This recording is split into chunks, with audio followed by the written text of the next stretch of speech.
जय माता दी दोस्तों। माता लक्ष्मी कहती हैं, घर की ये 5 चीजें कभी दूसरों को नहीं देनी चाहिए, नहीं तो जिंदगी भर बुढ़ापे तक गरीबी, परेशानी, दरिद्रता भुगतनी पड़ेगी।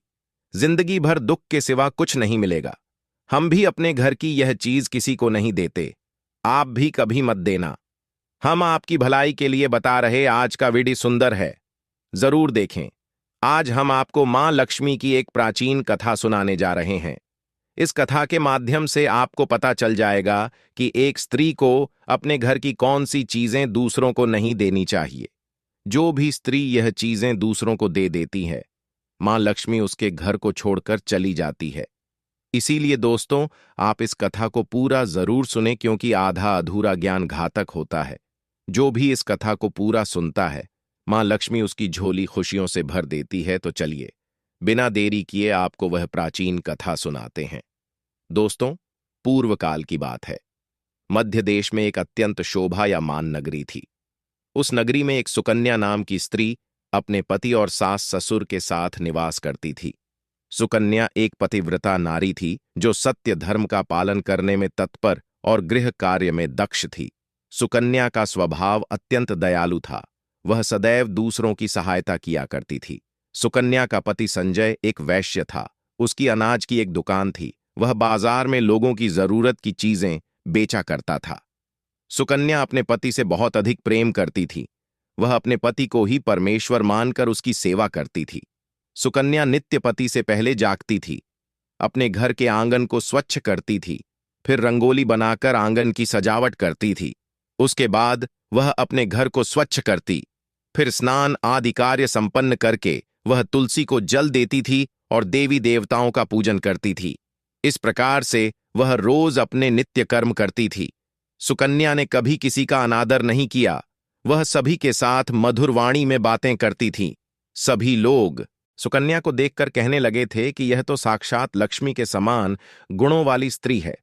यह अपने परिवार का कितने अच्छे से ख्याल रखती है। इसके अलावा सुकन्या दान धर्म करते समय कभी अपने हाथ पीछे नहीं खींचती थी। उसके द्वार पर जो भी याचक आता, वह उसे दान दिए बगैर नहीं भेजती थी। उसके द्वार से कोई खाली हाथ नहीं जाता था। जो भी भूखा उसके द्वार पर आता, तो वह भर पेट भोजन करके ही लौटता था, जिससे उसके द्वार पर आए हुए सभी याचक अत्यंत प्रसन्न होकर उसे आशीर्वाद देकर लौट जाते थे। इतना ही नहीं, सुकन्या अपने पड़ोसियों की भी सहायता करती थी। उसके पड़ोस में जो भी गरीब और दुखी लोग रहते थे, उन्हें भी वह नित्य भोजन दिया करती थी। पड़ोसियों को जो जो चीजें लगतीं, सुकन्या बिना विचार किए ही दे दिया करती थी, जिस कारण से सुकन्या के पड़ोसी भी उसका बहुत अधिक सम्मान करते थे। वे कहते थे, आहो, यह सुकन्या तो साक्षात देवी है। देवी साक्षात मां अन्नपूर्णा ने ही सुकन्या के रूप में जन्म लिया है। लोग जब भी सुकन्या की प्रशंसा करते, तो वे सभी उसके विषय में अच्छी बातें ही कहते। लेकिन लोगों की बातें सुनकर भी सुकन्या ने कभी घमंड नहीं किया। वह उन सभी से आदर और सम्मान से ही बातें किया करती थी। फिर एक दिन की बात है, सुकन्या की एक पड़ोसन उसके घर पर आती है। सुकन्या उसका स्वागत करती है और बड़े प्रेम से उसे कहती है, हे बहन, हमारे घर में तुम्हारा स्वागत है। आज किस कारण से तुम्हारा मेरे घर पर आगमन हुआ है? यदि कोई वस्तु चाहिए तो मुझसे मांग लो, मैं तुम्हारी अवश्य मदद करूंगी। सुकन्या की पड़ोसन कहती है, हे सुकन्या बहन, आज मेरे घर पर बहुत से रिश्तेदार आए हैं। उनके लिए मैं भोजन बना रही हूं। इसीलिए मैं तुम्हारे पास रोटी बनाने के लिए चकला बेलन और तवा मांगने आई हूं। यदि तुम कुछ समय के लिए मुझे चकला बेलन और तवा दे दोगी, तो बड़ी कृपा होगी। मैं काम हो जाने के बाद तुम्हें जल्दी ही लौटा दूंगी। सुकन्या कहती है, हे बहन, इसमें क्या बड़ी बात है? अभी मुझे चकला बेलन की आवश्यकता नहीं है, इसीलिए तुम मेरा चकला बेलन और तवा ले जा सकती हो। रुको, मैं अभी तुम्हें ला कर देती हूं। फिर सुकन्या रसोई घर में जाती है और रसोई घर से चकला बेलन और तवा लाकर उस पड़ोसन को देती है। तब पड़ोसन कहती है, हे बहन, तुम्हारा बहुत बहुत धन्यवाद। आज तुमने मेरा काम सफल कर दिया। मैं अपने मेहमानों को भोजन कराकर तुम्हारा चकला बेलन जल्दी से लौटा देती हूं।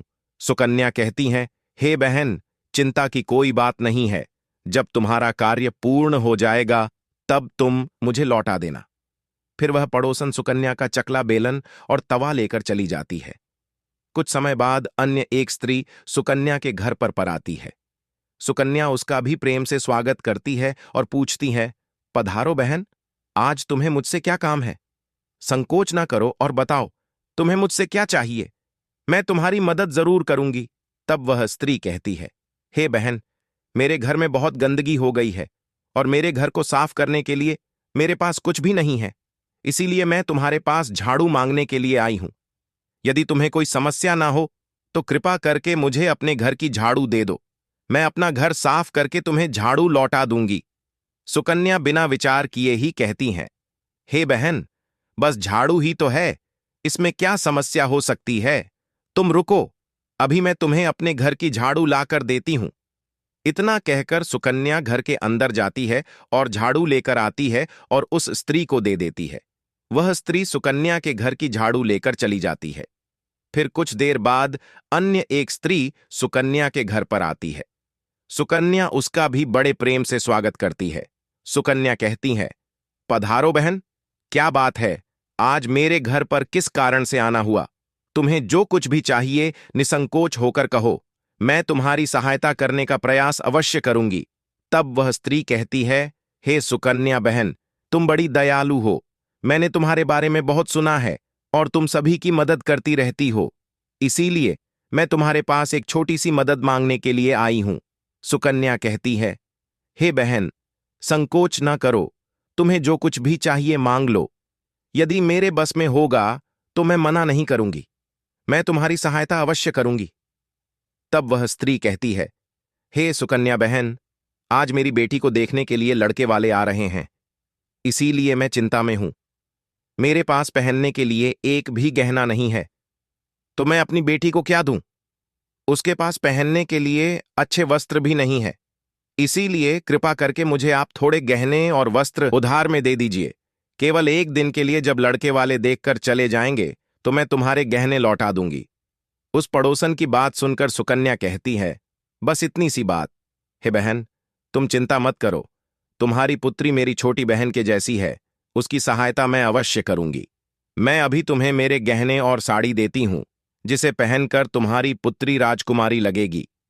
फिर सुकन्या अंदर जाती है, गहने और साड़ी लेकर आती है और उस पड़ोसन को दे देती है। वह पड़ोसन प्रसन्न होकर सुकन्या के गहने और साड़ी लेकर चली जाती है। फिर शाम हो जाती है और अन्य एक पड़ोसन सुकन्या के घर पर आती है। सुकन्या उसका भी बड़े प्रेम से स्वागत करती है और कहती है, पधारो बहन, आज किस कारण से मेरे घर पर आना हुआ बताओ, मैं तुम्हारी किस प्रकार से सहायता कर सकती हूं? तुम्हें जो कुछ चाहिए निसंकोच होकर कहो, मैं तुम्हारी मदद जरूर करूंगी। वह पड़ोसन कहती है, हे सुकन्या बहन, तुम बड़ी दयालु हो और तुम सभी की मदद करती हो, इसलिए मैं तुम्हारे पास आई हूं। मेरा बच्चा भूखा है और उसे पिलाने के लिए दूध नहीं है, इसीलिए मैं तुम्हारे पास दूध मांगने के लिए आई थी। अगर थोड़ा सा दूध मिल जाता तो बड़ी कृपा होती। और सुकन्या कहती है, अरे बहन, इसमें कौन सी बड़ी बात है? लो, अभी मैं तुम्हें दूध दे देती हूं। सुकन्या रसोई घर में जाती है और थोड़ा सा दूध लेकर आती है और उस पड़ोसन को दे देती है। वह पड़ोसन प्रसन्नता से उस दूध को लेकर चली जाती है। इस प्रकार से सुकन्या अपने सभी पड़ोसियों की मदद कर देती है और प्रसन्न होकर घर का काम करने में लग जाती है। फिर रात होते ही उसका पति घर पर लौट आता है। सुकन्या अपने पति को प्रणाम करती है और उसकी खूब सेवा करती है। रात को दोनों पति पत्नी आनंद से सो जाते हैं।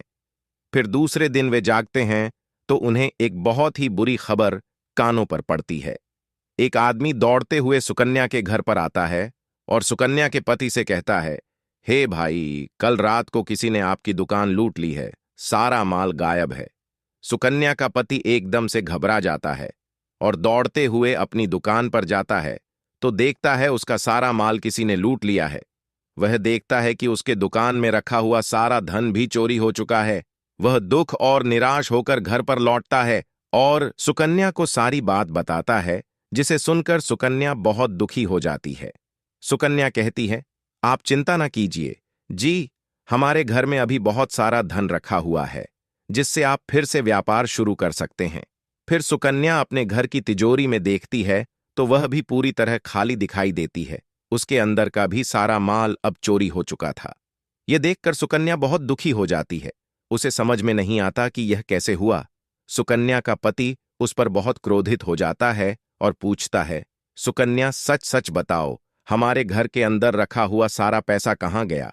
सुकन्या कहती है, हे स्वामी, मैं घर पर ही थी, सारा धन तिजोरी में ही था, किसने इसे चुरा लिया पता नहीं, कृपया आप शांत हो जाइए, हम कोई ना कोई उपाय जरूर ढूंढ लेंगे। सुकन्या का पति कहता है, यह जो तुम दूसरे लोगों को घर पर बुलाकर खिलाती हो, अनजान लोगों को घर में बुलाती हो, उसी का फल है ये। उन्हीं में से किसी ने हमारे घर का सारा पैसा चुरा लिया है। क्रोध में आकर सुकन्या का पति उसे भला बुरा कहता है। सुकन्या की सास भी उसे बहुत कोसती है और कहती है, तुम ही इन पड़ोसियों को घर की चीजें देती रहती हो, बिना सोचे किसी की भी मदद कर देती हो, उन्हीं में से किसी ने सारा पैसा चुरा लिया है। घर के सभी लोग सुकन्या को भला बुरा कहने लगते हैं। फिर सुकन्या अपने पति को दिलासा देते हुए कहती है, हे नाथ, मैंने मेरे कुछ गहने हमारी पड़ोसन को दिए हैं, मैं उसके पास से गहने लेकर वापस आती हूं। फिर सुकन्या उस गरीब पड़ोसन के घर पर जाती है तो देखती है उसके घर पर कोई नहीं होता। वह स्त्री भी घर छोड़कर सुकन्या के गहने लेकर भाग गई होती है। सुकन्या निराश होकर घर पर लौटती है और अपने पति को सारी बात बता देती है। सुकन्या की बात सुनकर उसका पति आग बबूला हो जाता है और सुकन्या को भला बुरा कहने लगता है।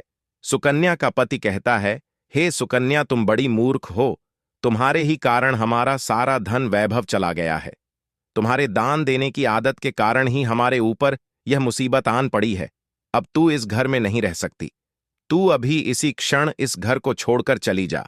सुकन्या कहती है, हे नाथ, आपके सिवा मेरा इस दुनिया में कोई नहीं है, मैं आपको छोड़कर कहां जाऊं। सुकन्या का पति कहता है, तू कहीं पर भी जा, लेकिन अब इस घर में तू नहीं रह सकती, तेरे ही कारण मेरा सब कुछ बर्बाद हो गया है। तू इस घर में रहेगी तो बचा कुच्चा सब नष्ट हो जाएगा। सुकन्या अपने पति से हाथ जोड़कर विनती करने लगती है, हे स्वामी, ऐसा ना कहिए, मैंने कोई अपराध नहीं किया है, आपके बगैर मैं जीवित नहीं रह सकती।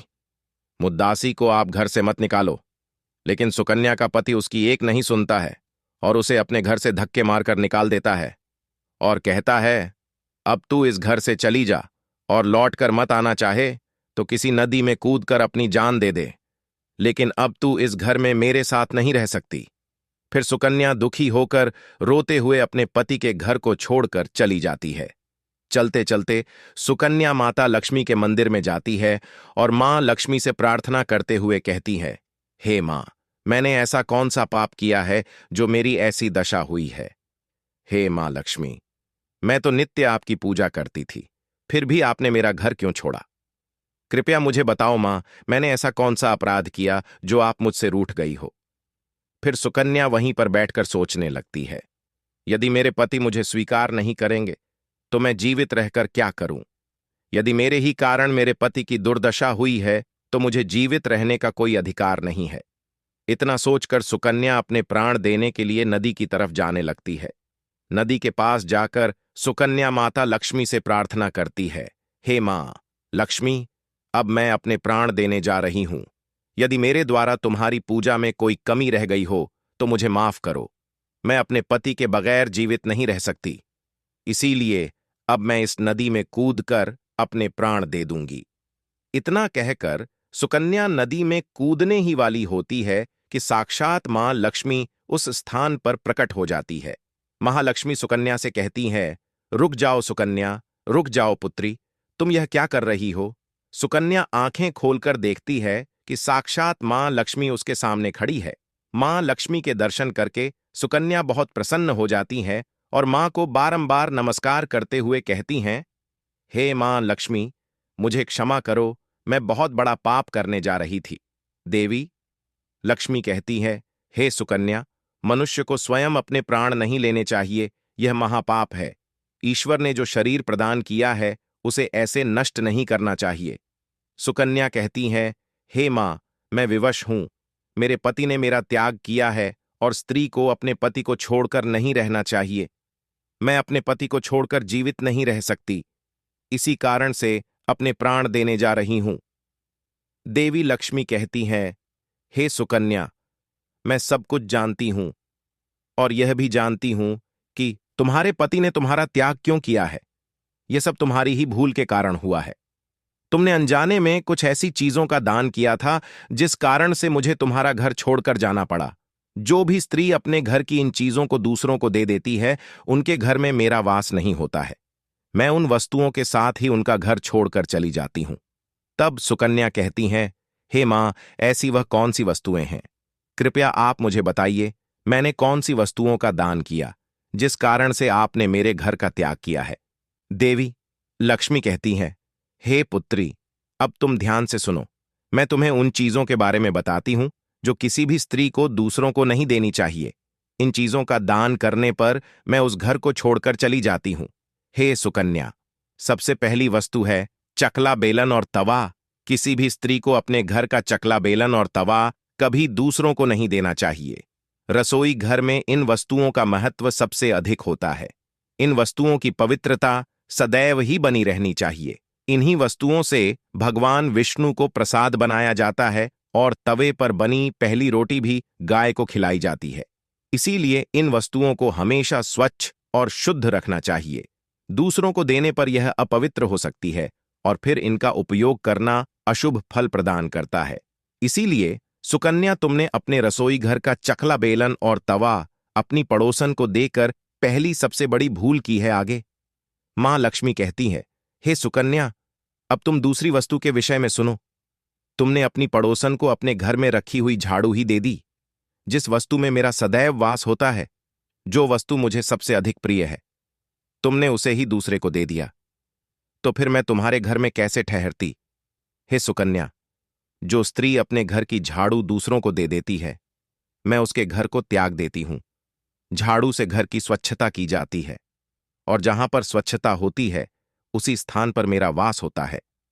ध्यान में रखना, सुकन्या, घर में झाड़ू को हमेशा छिपाकर रखना चाहिए। झाड़ू पर बाहरी व्यक्ति की दृष्टि भी नहीं पड़नी चाहिए। झाड़ू एक अत्यंत पवित्र वस्तु है। इसे पैर नहीं लगाना चाहिए और इससे कभी विस्ता आदि प्रकार की गंदगी साफ नहीं करनी चाहिए। मां लक्ष्मी कहती हैं, हे सुकन्या, अब तुम तीसरी वस्तु के विषय में सुनो, जो एक स्त्री को कभी दूसरों को नहीं देनी चाहिए। वह वस्तु है आभूषण। एक स्त्री को अपने आभूषण कभी अन्य महिला को नहीं देने चाहिए। मैं सदैव ही आभूषणों में वास करती हूं। स्त्री के 16 श्रृंगार में गहनों का बहुत अधिक महत्व होता है। एक विवाहित स्त्री को अपने आभूषण कभी अन्य स्त्री को पहनने के लिए नहीं देने चाहिए। जो स्त्री अपने आभूषण अन्य स्त्रियों को देती है, उसके जीवन में दुर्भाग्य आता है। हे सुकन्या, अब मैं तुम्हें चौथी वस्तु के विषय में बताती हूं। किसी भी मनुष्य को शाम हो जाने के बाद कभी सफेद रंग की वस्तुओं का दान नहीं करना चाहिए, किंतु तुमने शाम के समय दूध का दान किया था। शाम को दूध का दान करने से जीवन में दुर्भाग्य आता है। शाम को सफेद रंग की चीजें दान करने से मनुष्य के जीवन में अशुभ काल आता है। मां लक्ष्मी कहती है, हे सुकन्या, अब मैंने तुम्हें उन सभी वस्तुओं के बारे में बता दिया है जिनका कभी दान नहीं करना चाहिए। यह वस्तुएं कभी दूसरों को उधार में अथवा उपयोग के लिए नहीं देनी चाहिए। सुकन्या कहती हैं, हे मां लक्ष्मी, मुझसे बड़ी भूल हो गई। मैं इन बातों से अनजान थी। कृपया मुझे क्षमा करो और अब मुझे प्रायश्चित करने का उपाय बताओ। देवी लक्ष्मी कहती हैं, हे सुकन्या, तुमने प्रायश्चित पहले ही कर लिया है, इसीलिए अब तुम अपने घर पर लौट जाओ। मैं तुम्हें तुम्हारा संपूर्ण वैभव और धन संपत्ति लौटा देती हूं। इतना कहकर मां लक्ष्मी उस स्थान से अंतर्ध्यान हो जाती है। फिर सुकन्या भी मां लक्ष्मी को धन्यवाद करती है और उस स्थान से घर की तरफ जाने लगती है। तभी उसका पति ढूंढते हुए उसी की तरफ आ रहा होता है। वह सुकन्या के पास आकर उससे क्षमा मांगता है और कहता है, हे सुकन्या, मुझे माफ करो। मैंने तुम्हें बहुत भला बुरा कहा था। तुम तो साक्षात देवी के समान हो मां। लक्ष्मी की कृपा से हमें अपना सारा धन वैभव वापस मिल गया है।